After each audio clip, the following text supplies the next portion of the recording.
Hello and welcome to a new video by YCSC Lab. In this video, we will talk about one of the most dangerous dragons that an IT security manager or any business owner for that matter has to deal with. The dragon we are talking about is admin access or the administrator access. In today's time, if your organization has users with unjustified administrator access, that is equivalent to opening a Pandora's box in your network. Because one moment such a user may download a benign looking file from internet, and in the next moment you might find yourself battling an organization-wide ransomware attack. So it is necessary to be aware and to control the provision of administrator access on the computer systems in your organization.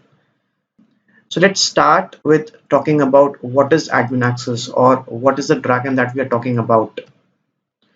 In very simple terms, administrator access is a high privilege access to a system, and any user with this access can make changes to the system. What these changes are? So for example, a user with this access can add or remove programs from a system. He or she can enable, disable or change system settings and services. He can create, modify or delete users, read, modify or delete files of any user on the system. They can also disable or bypass security controls. In short, they can do anything on a given system. They can even elevate their access to the highest privilege access, that is system access, very easily. So these are the few things due to which it becomes crucial for you as a business owner or the IT practice owner or the security manager to control which users get admin access. Next, let's talk about when it is okay to give admin access. So when there are users who are responsible for uninstalling or installing software on a system, then you can provide admin access to them. This is usually done by IT support team. So make sure that only people who are part of that team get this access. Secondly, admin access is often required for troubleshooting, enabling, modifying or disabling system settings and services, and this might be required for certain business purposes. Again, this is also typically done by IT support team. So make sure that only your IT support team or IT support person has this access. And even if they do have this access, make sure that they have a named account and not a generic account such as administrator. The third scenario is at times there might be certain software or tools that need to be run as an administrator on a machine for a user to perform their task.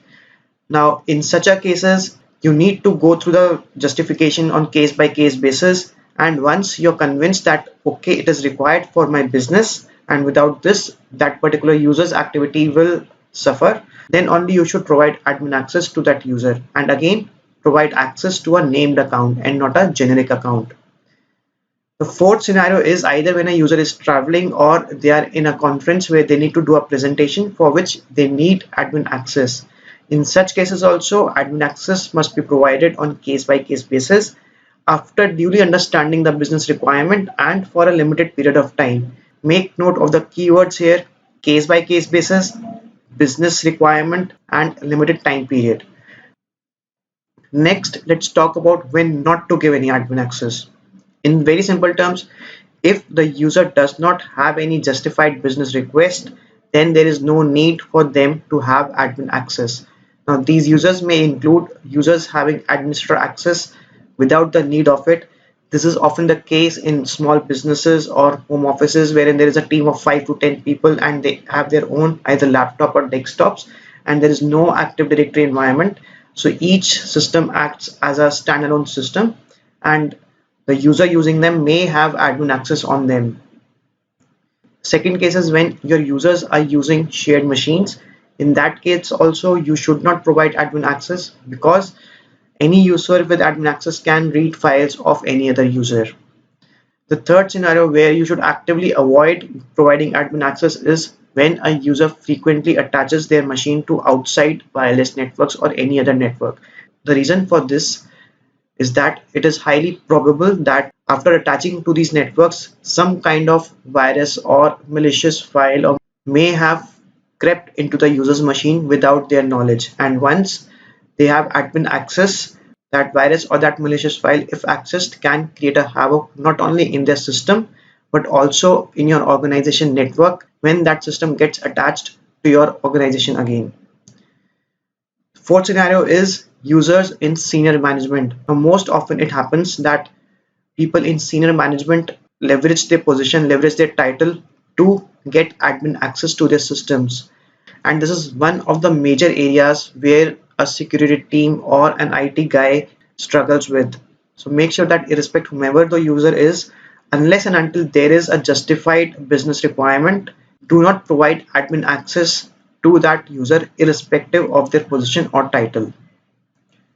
The last scenario I would like to talk about in this video is users responsible for sharing or transferring data. Now this sharing or transferring could be done via FTP or via cloud storage or via USB drives or optical drives. In any case, there is a high probability that such machines may be infected with a virus or there might be a malicious file which if accessed may infect that machine, and if that machine is attached to your network it may infect other machines on your network as well. So again, unless and until there is a justified business requirement for the same, do not provide admin access to any such users. So how do you identify users with admin access? So if you are on Microsoft Windows, open a command prompt and type the command net local group administrators. This command works on operating systems Windows XP and above, and it will list all users who are in the administrator group for that particular machine. On Apple Mac OS, you need to open the Apple menu, go to System Preferences, and in the System Preferences window, click on the Accounts icon. Now in the list of accounts, in the left side of the Accounts window, if there is the word administrator, then that user has administrator access to that machine. If you are on a Linux system or if you use Linux systems in your organization, you can open a terminal window and run the command as shown in the screen. This command will list all the users who are member of sudo group on your Linux machine or on that particular Linux machine, and any user with sudo privileges can elevate their access to administrator access. So make sure to check these places if you use either of these operating systems for users with administrator access. So how do you start controlling the provision of administrator access in your organization? If you are a large organization, you can use Active Directory to identify which users have admin access in your network and then take appropriate measures. However, since this video is primarily aimed towards small and medium businesses who might not be using Active Directory, for them to get started, I would recommend that they download this request for administrator access form from a website.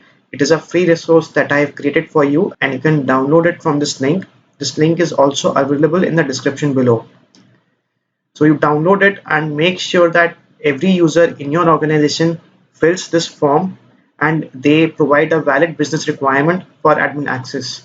If they fail to provide a valid business requirement, you may go ahead and remove the admin access from their system.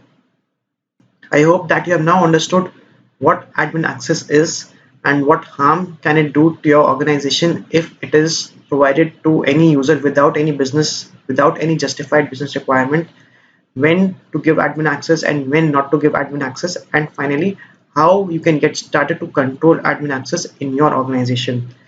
If you still have any questions or you need any further support, reach out to us at csc@yaksas.io.